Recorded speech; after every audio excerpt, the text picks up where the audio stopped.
যদি আপনি আপনার বাচ্চাকে ইংরেজিতে দক্ষ করে তুলতে চান, তাহলে আপনার অবশ্যই আপনার বাচ্চাকে এরকম ছোট ছোট শব্দ বা ছোট ছোট বাক্যগুলো পড়ার এবং বলার অভ্যাস করতে হবে। চলুন আমরা আজকে এরকম শব্দ শিখব।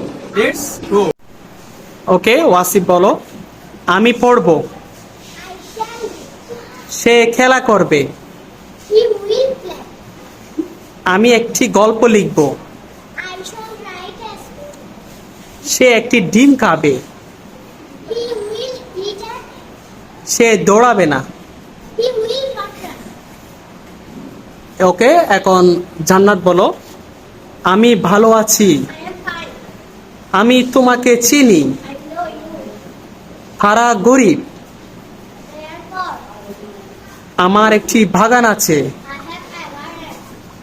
আমি ধনী নই। I am not rich. তার বন্ধু নাই। He has no friends. সে হাসে না। He does not laugh. Okay, thank you.